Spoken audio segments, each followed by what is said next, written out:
Okay, let's unpack this.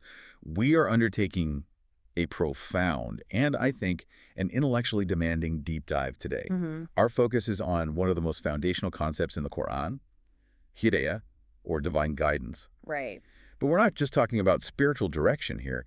We are looking at how this guidance is framed as a logical, rational roadmap for existence. Exactly. The listener has really tasked us with exploring the philosophical depth, the spiritual significance, and this is the crucial part, the unbreakable relationship between the Quranic path and the fixed, unchanging laws of the universe. What the sources consistently call Sunnat Allah. Precisely. We're looking for intellectual rigor here. And our sources really emphasize that this guidance is absolutely not arbitrary. It's not fate. It's not some kind of mystical decree. No, not at all. It's rooted deeply in reason, in personal, uncoerced choice, and in the sheer powerful internal coherence of the revelation itself. So we have to stick very closely to the Quranic text and the rational principles of that unchanging divine law. So the central question guiding our exploration today is this. How does the Quran present guidance not as a passive destiny, but as an ongoing, intellectually demanding, yet deeply personal invitation? An invitation that leads directly to self-benefit and inevitably to individual accountability. Let's begin by defining that invitation. We have to start with Hidayah. It's often translated, simply as guidance, but in the Quranic context, it's so much more active. Much more. It's an ongoing invitation to cultivate moral vision, reasoned submission, and conscious awareness. And the weight of the sources is clear. Yeah. This process is fundamentally within human control. It is an active striving. Right. So to really grasp the unique intellectual positioning of Hidayah, a quick comparative framing might be useful. I think so. We need to see what the Quran is reacting to or, distinguishing itself from. Absolutely. So when we look at Judaism, for instance, guidance is primarily externalized. It's found in the mitzvot, the commandments of the Torah. Right, the 613 commandment. Exactly. The guided life centers on this very detailed obedience to divinely revealed law. And that law is the clear path to righteousness and a flourishing communal life. It's a very robust legal and communal covenant framework. Then in contrast, when we look at Christianity, it often centers guidance on a more interior relational experience. Sure, believers seek direction through the Holy Spirit or through a personal relationship with Christ. So guidance is sought not just in Scripture, but through prayer, discernment, inner promptings, all these things that aid in navigating moral life. It definitely emphasizes the inner spirit as much as the external text. And if we travel east to Hinduism, we find the core concept of dharma, or righteous conduct. And that's a very multifaceted direction, isn't it? It's guided by extensive sacred texts, respected spiritual teachers, and fundamentally one's own conscience. All striving for harmony with the vast, ancient cosmic order. So what really defines the Quranic distinction is how it integrates both. It takes the external, a divinely protected, absolutely clear, luminous text, and the internal, the absolute necessity of free will and rational choice to embrace that text. So it doesn't rely on inner promptings that are divorced from the revealed word. Nor does it rely on external communal pressure alone. It demands intellectual assent. This dual emphasis brings us directly to the foundational verses. Let's start with the claim of authority in Surah Al-Baqarah, verse 2. The Quran introduces itself by stating that it is the book about which there is no doubt, a guidance for those conscious of Allah. And the choice of that opening phrase is just monumental. I mean, why would a book need to assert immediately that there is no doubt in it? That's a great question. It's preemptively establishing its inherent truth and its clarity. It invites the seeker to approach it with total trust, setting itself up as a coherent, self-protected source of wisdom. So the clarity, that mubin quality, is inherent. It's not something conferred by later human interpretation. Exactly. The intellectual groundwork is laid right there. Here is a source of knowledge that is perfect and certain. But immediately, this perfection is balanced by the necessity of human choice. And this is where the tension becomes so profound. The text is utterly uncompromising in Surah Al-Baqarah 2.256. There is no compulsion in religion. The right path has become distinct from error. And this isn't a political statement, is it? It's an intellectual and a moral declaration. Yes. Let's spend some time on this because it's the cornerstone of the entire rational path. It has to be. If the divine law were to mandate coercion, it would completely negate the moral value of the individual's choice. Of course. If I am forced to follow a path, my action is just obedience to power, not submission to truth. Precisely. And if guidance were merely a forced destiny, then there would be no accountability, and the entire framework of choice, reward, and punishment would just collapse. So the very clarity of the message, the path becoming distinct from error, is what honors our moral agency. Yes. Because the truth is visible, the individual is solely responsible for accepting or rejecting it. Guidance has to be embraced freely, rejecting any form of external pressure, whether from the state, the community, or even family. So the Quran presents this incredible paradox. The message is absolutely clear, but your freedom to reject it is also absolute.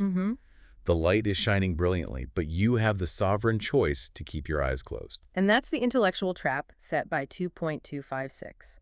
The moment the path becomes distinct, all ambiguity vanishes, and the burden of choice shifts entirely to the individual. So if you choose error, it's not because the truth was hidden from you. No, it's because you actively chose to turn away from the light. And this means guidance cannot be passively received. It requires an active existential commitment to grasp the firmest handhold, which never breaks. This leads us right into the metaphor of the luminous compass. If the revelation is so clear, how does it describe itself? Well, it describes itself as an unwavering navigational tool. In Surah Al-Maidah, it's called a light and a clear book that leads seekers out of multiple forms of darkness, ignorance, moral confusion, injustice, into the singular path of peace. And Surah An-Nur reminds us that the Quran is a clarification for all things, a detailed explanation for every aspect of life. That's a powerful claim right there. Clarification for all things. It suggests an innate sufficiency that I'm sure we'll explore further. But the core idea is that the message is fundamentally a light. Surah Ashura calls the revelation itself a light by which God guides those who choose to be guided. And this light, it addresses the mind, the aql, the heart, and the communal structure all at once. It's a comprehensive, error-free compass. So true Hidayah, then, is this synergistic event where divine illumination, the pure light of the revelation, meets human receptivity. That's it, where it meets the sincere, intellectual, and moral longing for truth. If the human will is closed, the light may shine on the face of the earth, but it fails to transform the character. And that results in moral blindness. Right. I think the profound takeaway from this first part is that the clarity of the text removes all excuses for intellectual or moral negligence. It does. If you aren't guided, the failing lies not in the source, but in the sincerity or, the effort of the seeker. Precisely. That's why the text confirms that God guides only one who wishes to be guided. The responsibility for the journey begins entirely with the intent to seek and embrace the truth rationally. So moving from the nature of the invitation to the internal reality of acceptance, we have to look at how this guidance transforms the individual. Right, because Hidayah is fundamentally transformation. It engages the entire person, mind, heart, and will.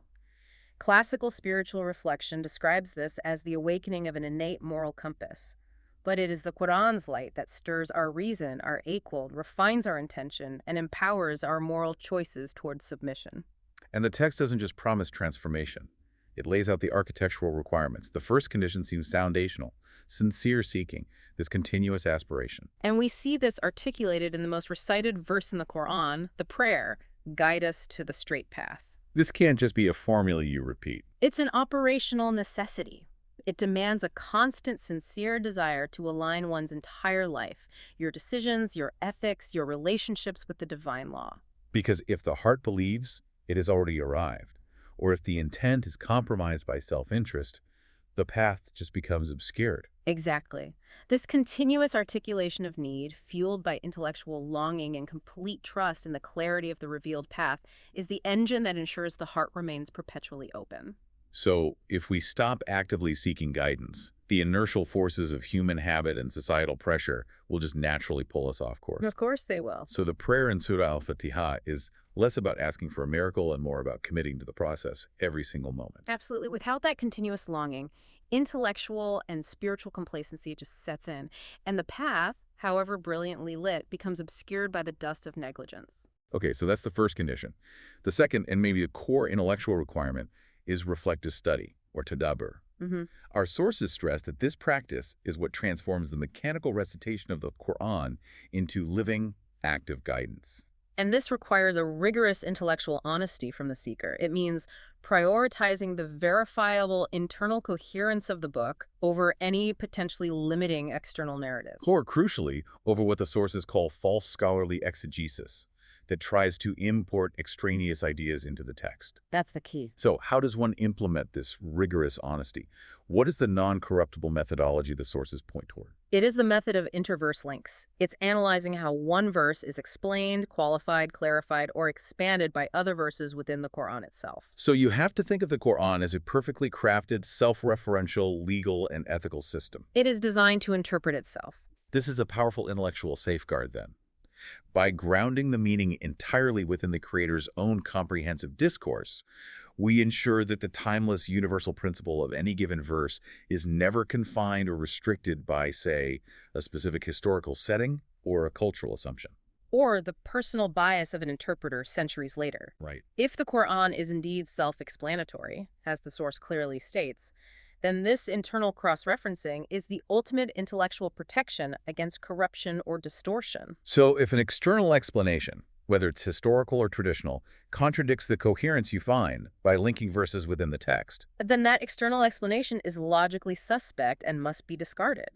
that immediately invalidates interpretations that rely entirely on data external to the book, particularly when that data runs counter to the book's logical consistency. It does. It essentially requires the seeker to approach the Quran as the ultimate primary source, and all other information as secondary and potentially flawed. It really elevates intellectual rigor into an act of worship. It does. It demands mental exertion, not passive consumption. The seeker becomes a kind of rational detective, ensuring that the guidance they receive maintains absolute internal coherence. But this demanding intellectual and spiritual path, it can't be walked in isolation. Which brings us to the third condition, community and remembrance. Exactly. If we are constantly seeking and rigorously studying, we still need external support. Yes, believers who gather to read, discuss, and apply the Quran in their daily lives become living exemplars of guidance. The community acts as an essential external structure for what is a deeply internal process. So how does that community function as a safeguard? It acts as a profound ethical and social counterweight. The shared focus on implementing the comprehensive principles of justice and wisdom in the book, it acts as a necessary check against individual temptation, self-deception, or large-scale societal deviation. So when an individual's internal interpretation starts to drift. The community, accountable to the same clear text, pulls them back. So, by holding each other accountable to the ethical and legal standards of the Quran, their collective adherence structurally reinforces this demanding path of submission. Right. It's a shared infrastructure for maintaining coherence between the internal light, the Hidayah, and the external unchanging law, the Sunnah. It is the practical application of the light. The path is individual, but the implementation is collective. That's a great way to put it. It ensures that justice and righteousness are manifest not just in the private heart, but in the public square. Okay, so that internal and communal architecture relies entirely on the authority of the source. And now we move to Surah Yusuf, which offers a definitive logical argument for the nature and the sufficiency of the Quran. The opening verses establish the book's authority as its own best proof. This is a critical pivot. If the revelation claims to be complete, clear, and perfectly explained, then accepting it logically requires you to stop seeking other legislative or interpretive sources that claim to be co-equal or necessary for completion. Let's break down those first couple of verses. These are the messages of a revelation clear in itself and clearly showing the truth. Indeed, we have sent it down as an Arabic Quran so that you might encompass it with your reason. That concept of the book being mubin clear in itself, an inherent and immediate proof, that is paramount. It means its truth isn't dependent on external historical chronicles or some esoteric interpretations that were developed centuries later. It stands on its own. And this inherent clarity is explicitly tied to our intellectual capacity, our aql, our reason.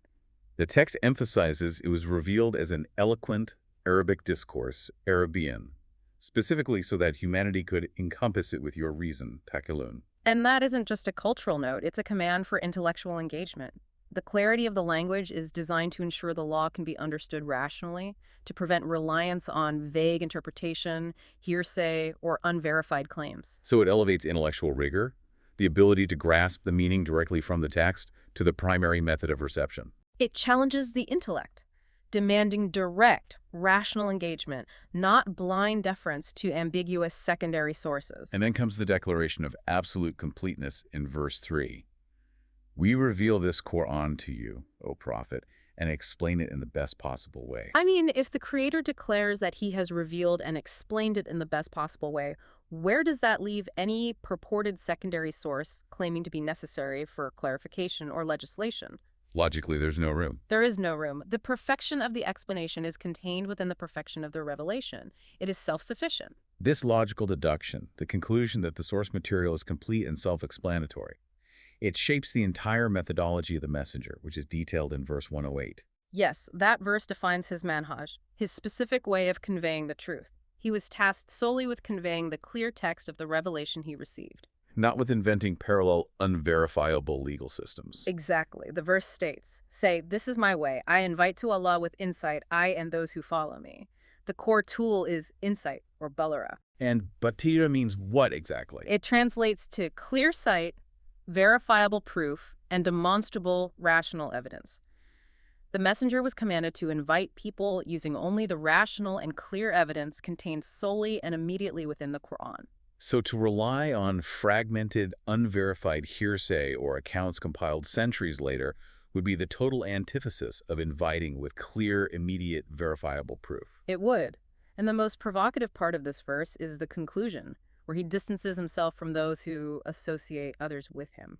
In the context of legislative authority, the sources make a strong case that following any non-Quranic source for divine law is a form of legislative shirk. Yes, associating others with God's unique and singular authority to legislate. That's a profound conceptual shift. We normally think of shirk as praying to an idol. Right, but here the sources define it intellectually. Shirk is the act of granting legislative authority, the right to determine right and wrong, permissible and impermissible, to any source other than the one God has declared to be complete and explained in the best possible way. So legislative chaos, or fasad, which we'll get into, doesn't just come from denying God. It comes from diluting his exclusive right to legislate. By granting secondary authorities the same functional power as the primary source. It's an uncompromising standard that ensures the purity and singular authority of the revealed law. And the messenger's method had to be rational and immediate, based on the clear book alone. Any teaching attributed to him that requires adding to the divine law fundamentally contradicts his core command to invite with clear, verifiable insight with Baira.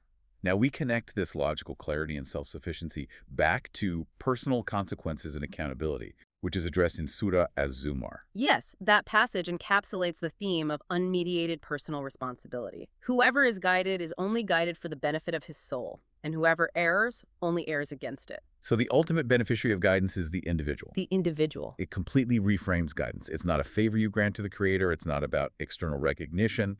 It's a profound internal benefit delivered entirely to the individual. By embracing the divine law, a person is optimizing their own life, their ethics, and their spiritual outcome, working within the fixed Sunnat Allah. And the final clause of that verse provides the final boundary for the messenger, and you are not a manager over them. His role is purely as a conveyor of the clear, self-sufficient book, not a guarantor of belief or an enforcer of faith. Which powerfully reinforces the theme of personal, unmediated accountability before the Creator. The choice is yours. And the consequence is yours alone. So we've established the internal architecture of guidance. Now we have to confront the foundational external reality that makes this guidance logical. The singular sovereignty of the Creator, evidenced by the cosmic order. The rational proof of monotheism. And the ultimate rational argument is presented in Surah Al-Anbiya, verse 22. This verse offers a devastating critique against any form of shared authority, whether physical or legislative. If there were other gods besides God, there would have been chaos in both the heavens and earth. And the constant harmonious order of the cosmos' fixed laws of physics, the regularity of orbits, the functionality of life, is presented as irrefutable evidence of a singular, unified legislative will. So if command were divided, the conflicting intentions of rival authorities would immediately manifest as facade, a total breakdown of order. Think of the laws of physics. They are universally consistent.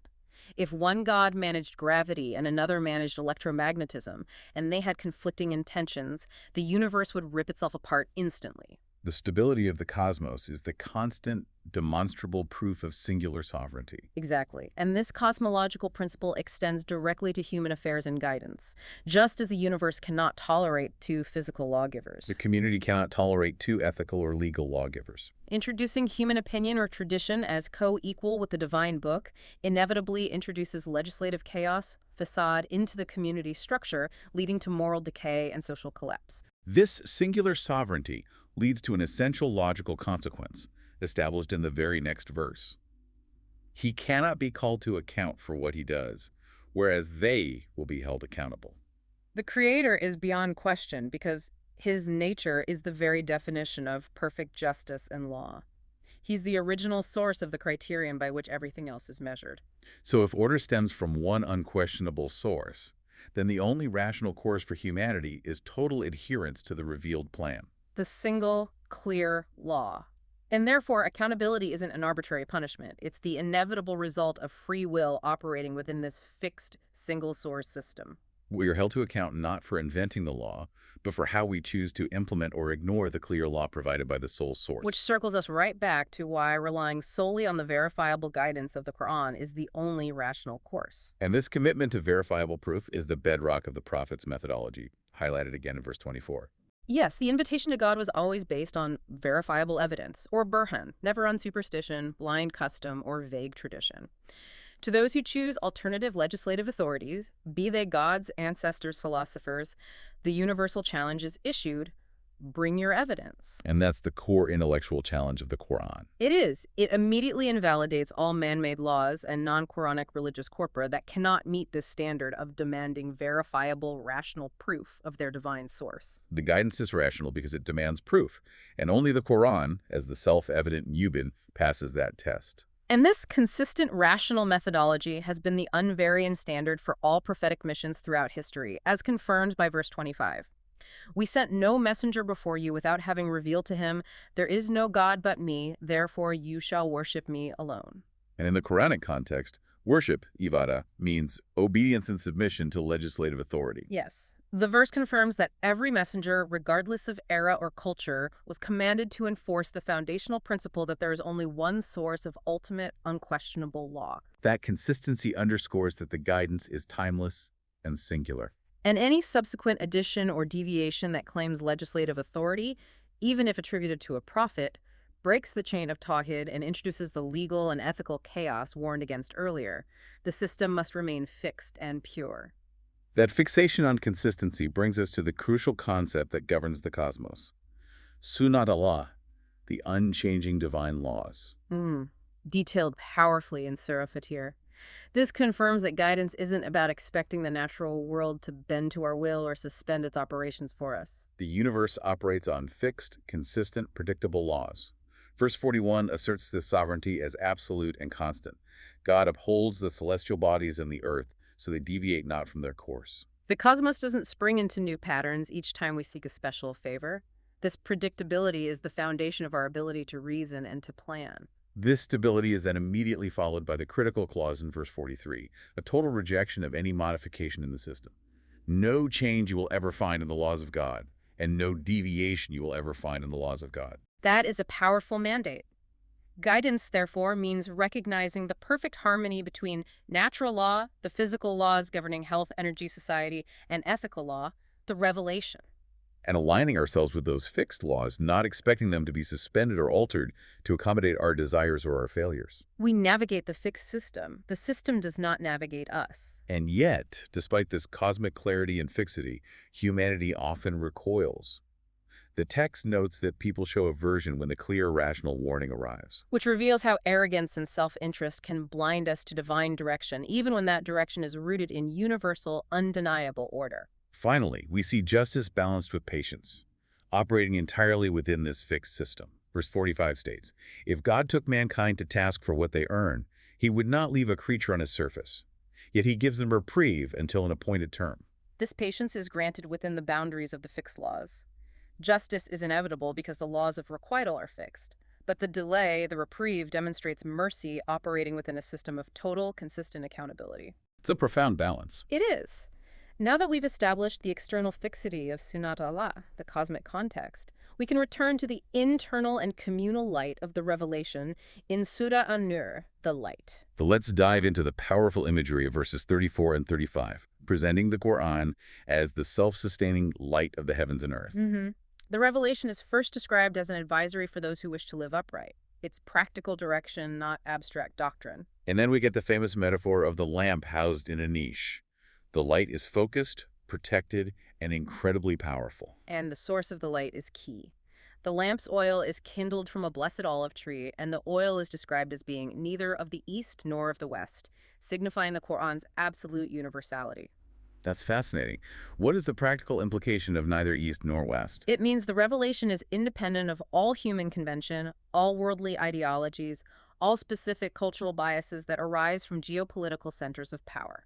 Its light issues forth, pure and universal, untouched by foreign illumination. So to receive the full, unadulterated light, you have to turn first to the Quran itself, in its own context and inner coherence. Before seeking supplementation from external systems that might dim or distort its glow, it confirms the self-sufficiency we discussed in Surah Yusuf. Okay, so we've established the nature of the light. Now, where does this light reside and operate? The text speaks of houses in the next verses. Yes, and these houses are simultaneously actual spaces of devotion, where remembrance is practiced, and the metaphorical landscapes of the soul, where believers cultivate a constant awareness of God. This light is meant to organize physical reality. The key to this integrated life is revealed in verse 37. The believers are such that neither business matters nor sale can divert them from the remembrance of God. And that is a profoundly important sanction for a balanced, integrated existence. It explicitly rejects both monastic withdrawal from society and the total absorption into worldly consumption. So commerce, ethical trade, social justice, devotion, they're all seamlessly integrated and suffused with sacred purpose. And this life is fueled by a constant consciousness of the day of reckoning, meaning every single transaction has an eternal weight. They aren't just believers in the mosque, they are believers in the marketplace. Their striving, as the next verse affirms, leads them to trust in God's mercy, which multiplies sincere offerings beyond all reckoning. The light guides them to a life where productivity and piety become inseparable. Conversely, we must now look at the consequence for those who reject the light, presented through two stark, powerful, and scientifically resonant similes. First, the desert mirage.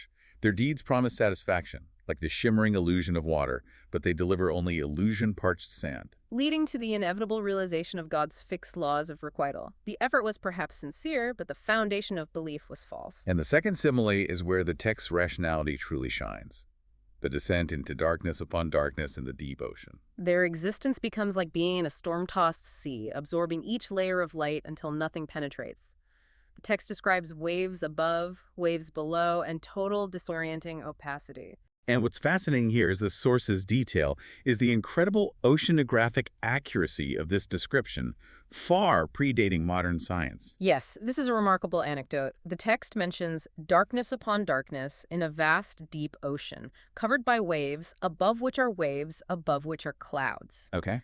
Modern oceanography confirms that light in the deep ocean is extinguished in predictable layers, often due to internal wave structures. Wait, so the text describes internal waves. In effect, yes. When you're in the open sea, you see surface waves. But deep below, where layers of different density water meet, there are these huge internal waves. They act like curtains, absorbing and scattering the remaining light sequentially. So the darkness is literally layered. Exactly. This precision is what stunned Captain Dr. Bernard Jarman, a renowned oceanographer. The anecdote mentions he embraced Islam after reading this verse, recognizing that this level of scientific detail could not have been known to a 7th century desert dweller. It reinforces the textual argument that the Quran speaks not just to the heart, but to the verifiable physical world, which supports the rational claim of its divine origin. Rejecting the Quranic light is not merely moral confusion. It's a self-imposed retreat into total, verifiable, disorienting opacity. Which brings us back to the distinction between creation and humanity. Yeah. Every creature, birds, beings across the heavens and earth, glorifies God through its innate nature. They fulfill their divinely programmed instincts automatically, operating perfectly within Sunnat Allah. But humans, uniquely endowed with free will, must choose to align their purpose with revealed guidance. And that choice determines whether they consciously participate in creation's fixed and perfect praise, or just drift into self-created darkness. So the journey of Hidayah culminates in this realization. God's sovereignty is stability. It is the unmediated, unchanging operation of his laws. True guidance involves the rational recognition of the harmony between that fixed natural law and the ethical law revealed in the Quran, and the commitment to live within it. So what does this all mean? Our extended deep dive into the concept of Hidayah reveals that Quranic guidance requires this profound twofold response. It encompasses both the cosmos and the individual. We must read the revelation with intellectual rigor, applying tadabbur and ba'ira, and we must live within creation's balanced, unchanging design, Sunnat Allah. It really is the harmonious interplay between God's immutable laws that govern the physical universe and his illuminating word that directs the human will. True guidance is not arbitrary fate or the expectation of a miracle that suspends the laws of nature for our convenience. No. Rather, it's the alignment of the human will with the straight path that the Quran sets forth, demanding our sincerity, our intellect, and our uncoerced choice. By embracing Ba'ira, that clear, verifiable insight, and Tabir, that rigorous cross-reference reflection, we secure the unshakable handhold of faith. The responsibility for the outcome begins and ends with our intellectual effort and our conscious decision to seek the light within a universe governed by fixed, observable, and unchanging law. And that leaves us with a provocative thought to mull over, building on these concepts of Sunnat Allah and Ba'ira. If the universe's demonstrated harmony is irrefutable evidence of a singular legislative will that permits no deviation from its cosmic laws, how might recognizing the scientific and fixed principles enshrined within the Quran fundamentally change our approach to its ethical and social guidance? And how does the concept of a totally self-sufficient, non-corruptible book of light, untouched by foreign illumination, shift the burden of proof entirely from the divine, which has already established the clarity of its law, to our own intellect, demanding we bring the verifiable evidence, the burhan, for anything else we might seek to follow? It's an invitation to a continuous, rational engagement with the divine, a rational pilgrimage toward wisdom. We thank you for joining us on this deep dive into the sources. We invite you to further reflective study.